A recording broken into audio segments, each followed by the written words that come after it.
Bonjour, je suis Fabrice Trollet, je suis IT Product Manager chez All4Tech et je vais vous présenter un cycle complet de validation en utilisant le principe du model-based testing avec le logiciel Matelot sur un site connu, le site pagejaune.fr.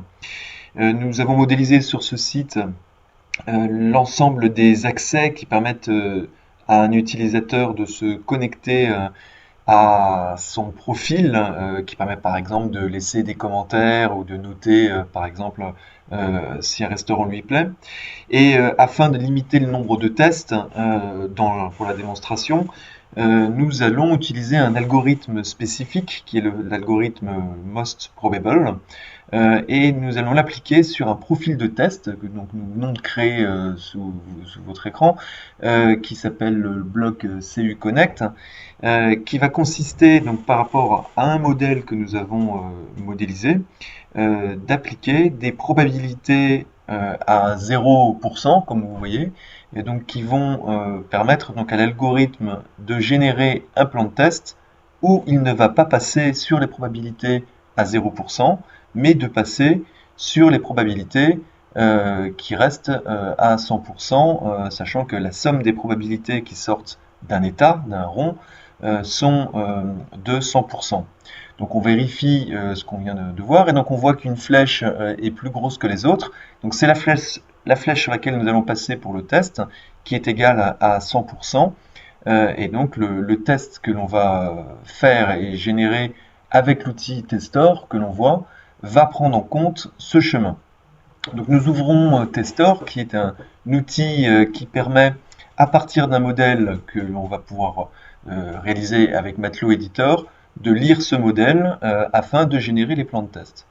Donc là, on a choisi l'algorithme Most Probable et on obtient différents cas de tests. Donc par exemple, on voit un cas de test de 53 pas de longueur, donc que l'on va voir. Donc on ouvre avec Matelot le plan de test qui va s'afficher par défaut dans Internet Explorer ou n'importe quel autre navigateur. Et on va voir, donc, par exemple, sur cet écran, à quoi ressemble le test généré par rapport aux différents modèles que vous avez vus. Donc on autorise les différentes applications Java qui sont associées à cette page. Et voilà, donc on voit le plan de test avec les différentes étapes de test. On va aussi générer donc le script de Selenium, puisqu'en fait on a associé avec chacune des transitions un morceau de script générique qui, lors de la génération, là, juste à l'instant, va être instancié de façon à couvrir tous les 4 tests différents. Donc on va voir maintenant donc à quoi ressemble ce qui vient d'être généré. Donc en ouvrant le fichier Java.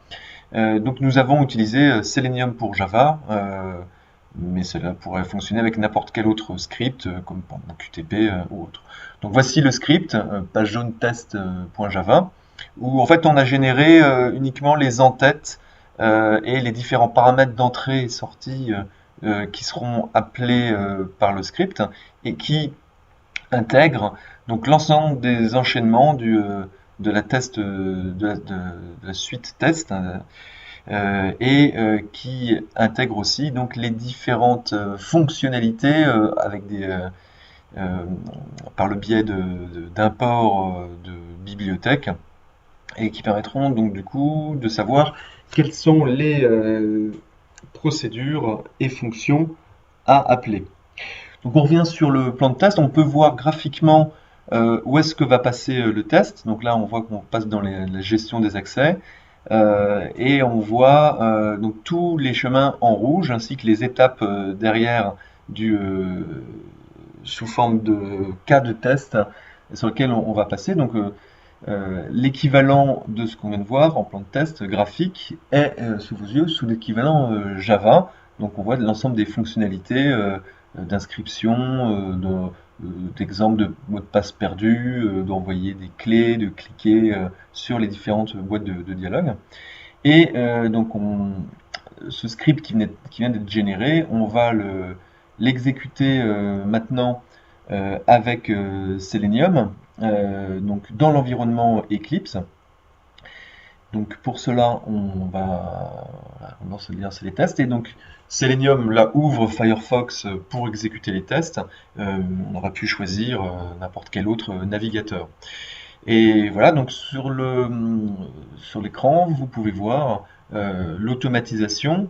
Donc c'est réalisé entièrement par rapport à du code qui a été généré par Matelot, où on va tester donc toutes les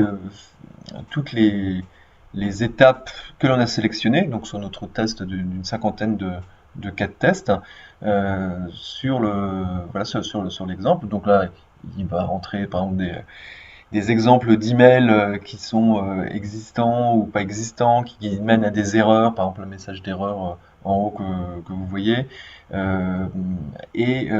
jusqu'à ce qu'il arrive à mettre un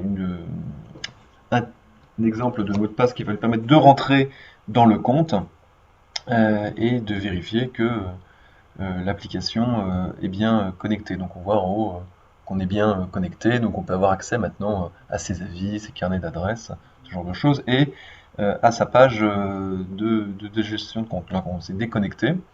On va réessayer de se reconnecter à nouveau en faisant d'autres tests. Donc c'est en temps réel. On voit que l'application de cette façon, et notamment les tests de régression, peuvent être nettement améliorés, ainsi que la maintenance de l'évolution du script, puisqu'en fait s'il y a une évolution sur l'application, il suffit de modifier le modèle, et à la fois le plan de test et le script de test, donc là en Java pour Selenium, seront régénérés automatiquement, et ainsi on n'a pas à modifier directement le script de test. Derrière l'application Firefox, on voit les différents logs de l'application, donc les logs qui peuvent être utiles pour pouvoir voir l'évolution de l'avancement de l'automatisation et voir les résultats de test. Vous voyez, OK, pas OK. Par ailleurs, on génère un rapport de test plus aisé à lire, donc sous forme graphique, où en fait on a enregistré chacune des étapes que vous venez de voir, on l'a enregistré dans une image avec le test OK, pas OK, le nom de la transition, de l'exigence associée, et on peut voilà, agrandir une image pour voir où est-ce qu'on était dans le test associé, afin de vérifier ou pouvoir reproduire un bug si nécessaire. Donc le format de rapport de test est bien entendu réalisable comme vous le souhaitez.